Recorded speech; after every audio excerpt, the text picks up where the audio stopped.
My humble opinion, da'wah is not primarily done via the tongue.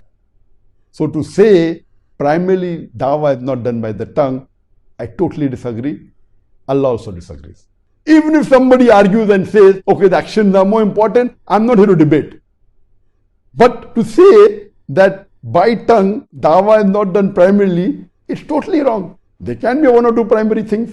According to me, it's the most important. No one can ever disagree that da'wah should not be done by tongue. It's the first time I'm hearing this, that someone is saying that. Tongue, via intellectual arguments, via solid, logical, rational debate. It doesn't done that way. It's not done that way. I was impacted by Didat. Zakir Naik is somebody I consider to be a friend. I was with him many, many times. But the brutal fact of the matter is those tactics did not convert hundreds and thousands of people. That's just the fact. And further, our brother says that I was impacted by Sheikh Didat. Zakir Naik I consider to be my friend, and I am his friend.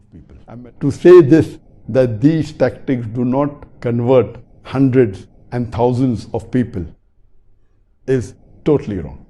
Because I can give Shahada personally more than 200 people directly, I know, who have accepted Islam because of Sheikh Didat. So how can you say that these tactics do not convert hundreds and thousands of people?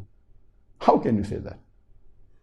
I'm sure the brother may not be aware of Sheikh Didat. So we need to overcome this issue of da'wah being an intellectual exercise, of da'wah being a rational argument, of knowing how to respond to these debates. No. People can be possible that this da'i, he was not able to convert because of logic and reason. So that's his reasoning. But you can't say in general. He should have said that when I spoke with reason, logic, no one accepted Islam or few people accepted Islam, I've got no problem. But to say in general, taking the name of Sheikh Didat and saying these tactics don't convert hundreds or thousands, it's totally wrong. Today, mashallah, when we give lectures in India, when there is a gathering of 100,000 people, 200,000 people, on average, 20% of the people attending the live lecture of mine, they are non-Muslims. So imagine if there's a gathering of 100,000 people, 20,000 are non-Muslims. 20,000!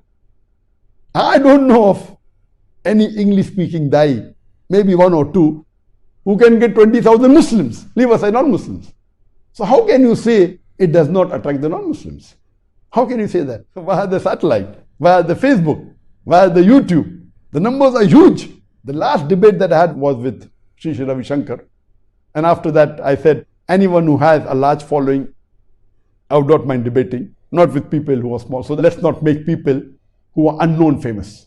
So my criteria changed, that unless you can get 20,000 people individually for your talk, I will not debate. And since 2006, since the last 15 years, no one has come forward. Alhamdulillah, I feel science is one of the best tools today to dawah. And Alhamdulillah, no one has been able to prove me wrong. I have had discussions with top intellectuals, with thousands, tens of thousands of non-Muslims listen to me. And there is a scientific thing that you eat pig and you behave like pig.